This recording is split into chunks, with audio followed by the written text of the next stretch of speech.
गांव की हवेली। एक शांत सा गांव जहां बरसों से वीरान पड़ी एक पुरानी हवेली थी।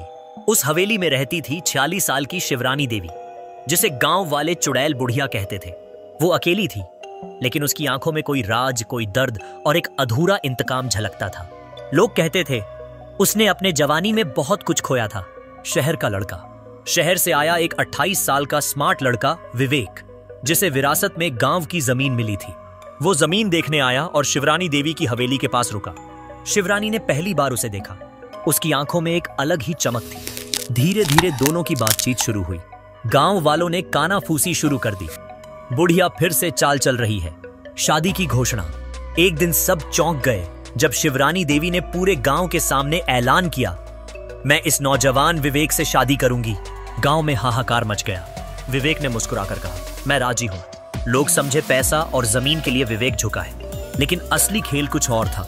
7 फेरे। हवेली के अंदर शादी बेहद रहस्यमयी तरीके से शिवरानी की हवेली में हुई। सिर्फ 2 गवाह, एक पुराना पंडित और एक मौन नौकर। शादी के बाद जैसे ही शिवरानी ने मांग में सिंदूर डाला, उसका चेहरा बदल गया। झुर्रियां गायब, बाल काले, और कुछ मिनटों में वो एक 25 साल की लड़की जैसी दिखने लगी। विवेक दंग रह गया। ये क्या है?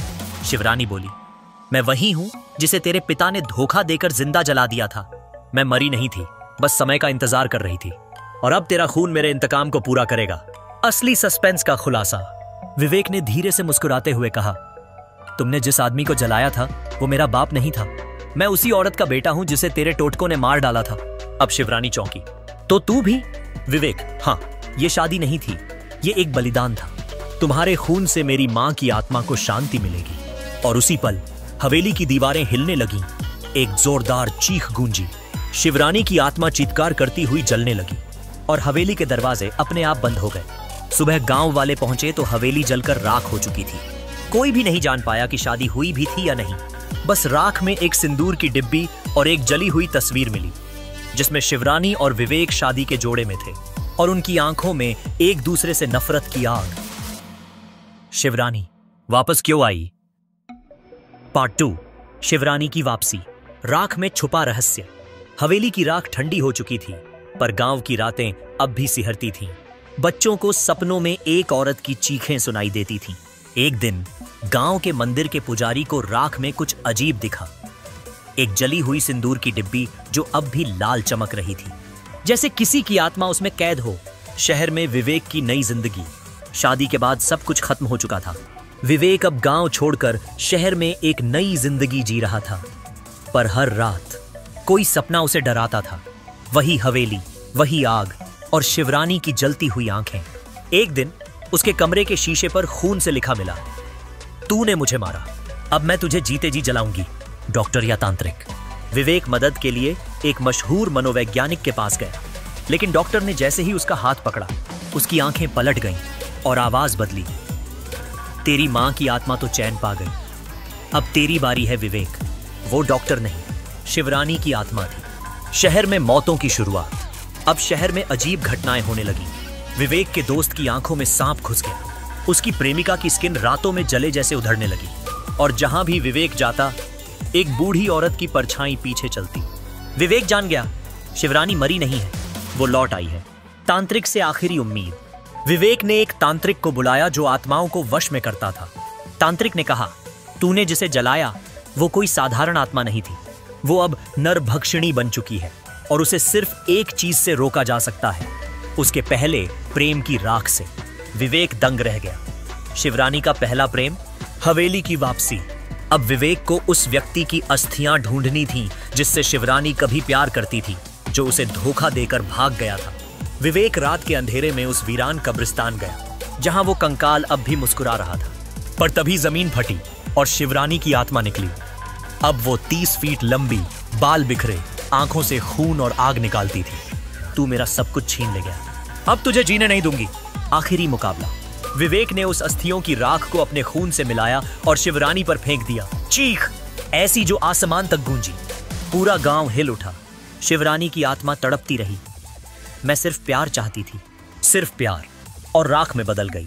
विवेक बाल बाल बचा, लेकिन जैसे ही वो घर लौटा, उसके बिस्तर पर एक लाल जोड़ा रखा था, और उस पर लिखा था, फेरे तो अधूरे रह गए थे, अब अगली बार मेरी बारी है दूल्हा बनने की। कहानी खत्म नहीं हुई। पार्ट 3, शिवरानी का विवाह। विवेक की मानसिक हालत।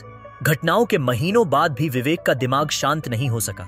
वो अब अकेला, डरा हुआ और अक्सर नींद में बड़बड़ाता था। मेरा विवाह, शिवरानी। उसके घर की दीवारों पर हर सुबह सिंदूर की लकीरें और फर्श पर लाल जोड़े के टुकड़े दिखाई देते। एक दिन उसने अपनी आंखें खोली और पाया वो किसी सज धज से भरे मंडप में है, जहां सब लोग बिना चेहरों के खड़े हैं। सपने या सच, वो बार बार सपना देखता कि वो दूल्हा बनकर मंडप में बैठा है और सामने दुल्हन की जगह शिवरानी की जली हुई परछाई, जो हर फेरे के साथ जवान होती जा रही है। फेरे पूरे होते ही उसकी आंखें खुल जाती, लेकिन हर बार उसके शरीर पर असली में मेहंदी और हल्दी के निशान होते। अब उसे यकीन हो गया, वो मुझे धीरे धीरे सपने में नहीं, असल में ब्याह रही है। मानसिक अस्पताल में विवेक को जब पागल घोषित किया गया, उसे शहर के एक पुराने मानसिक अस्पताल भेजा गया, जहां कोई भी मरीज ठीक नहीं हो सका था। डॉक्टर बोस, जिसने उस पर केस लिया, खुद ही पिछले केसों में एक अजीब नाम से डरता था, SSD। विवेक ने जब पूरी कहानी सुनाई, डॉक्टर बोस के हाथ कांप गए। SSD का मतलब है शिवरानी सप्त विवाह दोष, एक श्राप जो अधूरे विवाह में आत्मा को जोड़ देता है। अगर वो दूल्हा नहीं बना तो वो अगला दूल्हा जबरदस्ती बनता है, और तू वो अगला है। अस्पताल में दुल्हन, अस्पताल की एक रात, हर कमरे में सिंदूर की खुशबू, हर मरीज की आंखें लाल, और विवेक के कमरे में अचानक बिजली गुल। धीरे धीरे कमरे का दरवाजा खुद खुला। सामने थी शिवरानी, अब पूरी तरह जवान और खूबसूरत, लेकिन चेहरे पर बर्फ जैसा डर। अब तू भाग नहीं सकता, पंडित बुला चुकी हूं, शादी पूरी करनी होगी। शादी का मंडप नरक में। विवेक बेहोश था, लेकिन आत्मा उसकी अलग हो चुकी थी। शादी हो रही थी, लेकिन यह मंडप धरती का नहीं, अधोलोक का था। पंडित की आंखों में कीड़े, फेरे जलते कोयलों पर, वरमाला कांटों की, और गवाह जिंदा लाशें। अब मैं तुझसे नहीं, तेरी आत्मा से शादी कर रही हूं। जी अंतिम मोड़। शादी पूरी हुई, और तभी एक करुण स्त्री की आत्मा आई, विवेक की मां। वो बोली, शिवरानी, तू मेरी कोख के बेटे से शादी करके कभी सुख नहीं पाएगी। मैं इस जन्म को नष्ट करती हूं। और उसने खुद को शिवरानी की आत्मा में समाहित कर लिया। एक जोरदार विस्फोट।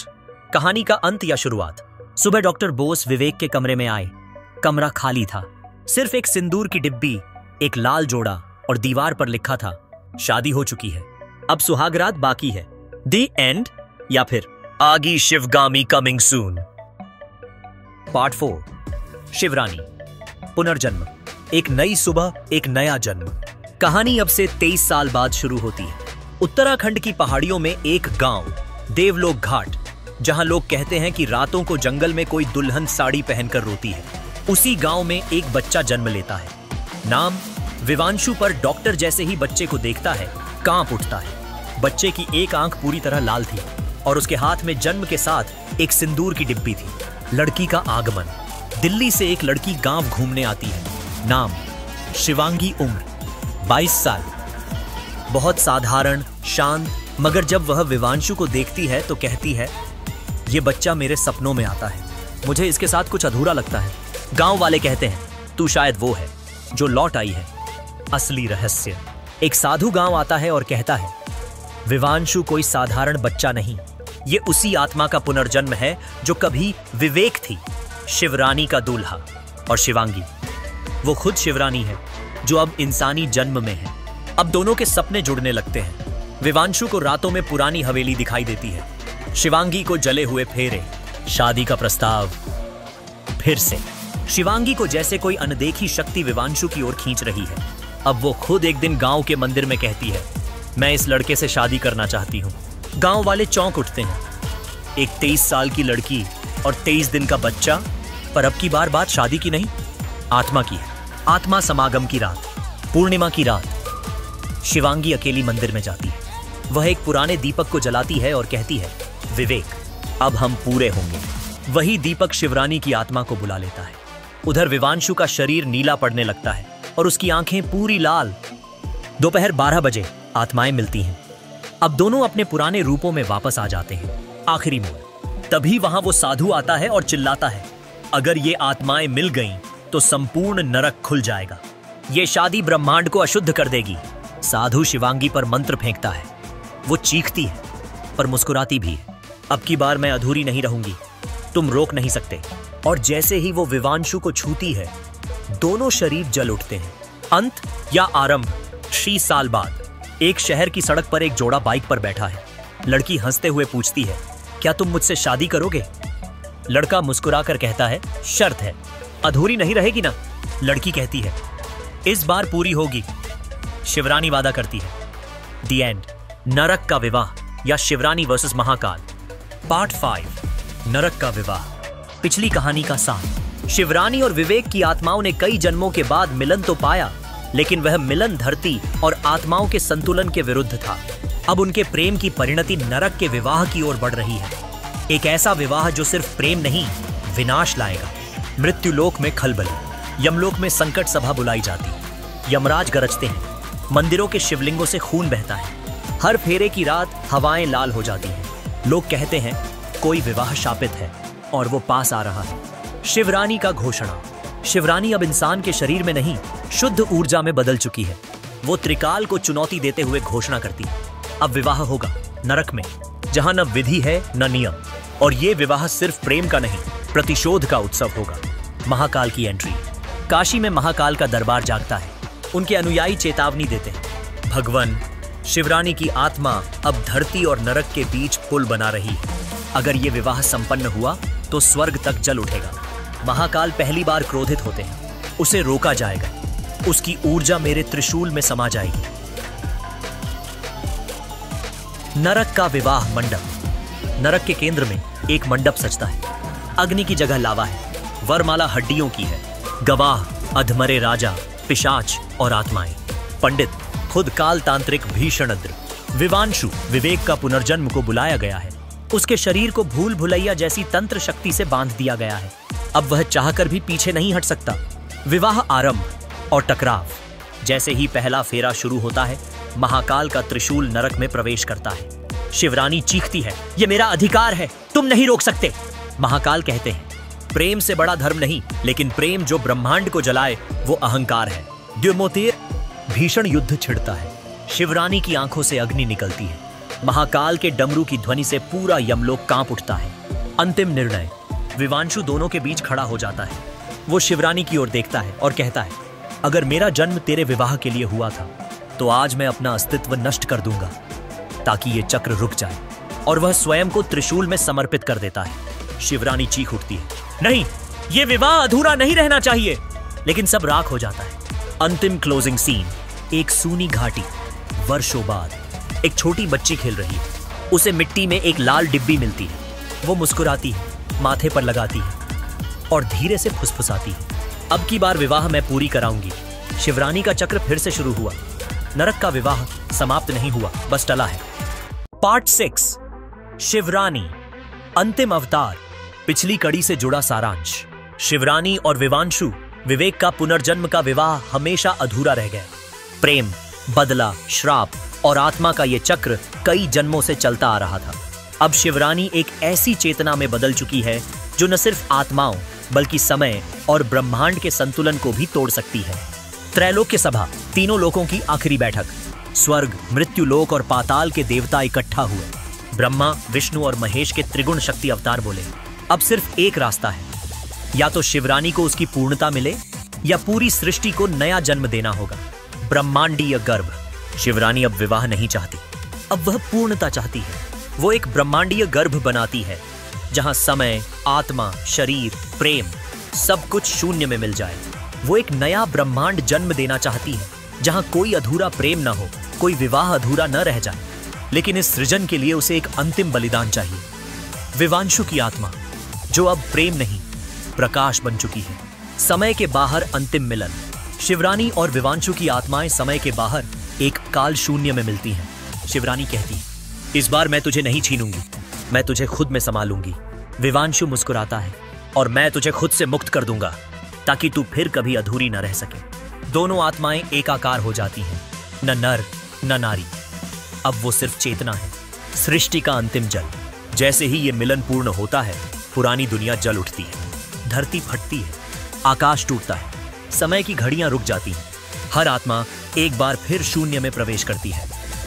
नया आरंभ, एक अजीब शांति। फिर धीरे धीरे एक नई दुनिया आकार लेती है। कोई धर्म नहीं, कोई जन्म नहीं, कोई श्राप नहीं, कोई विवाह अधूरा नहीं। एक शांत झील के किनारे दो बच्चे बैठे हैं, एक लड़की, एक लड़का। लड़की कहती है, तू कौन है? लड़का मुस्कुराता है, शायद कोई जो तुझे हमेशा जानता था। अंतिम पंक्ति, जब प्रेम जन्म लेता है सृष्टि से ऊपर, वो किसी विवाह का मोहताज नहीं होता, वो खुद सृष्टि बन जाता है।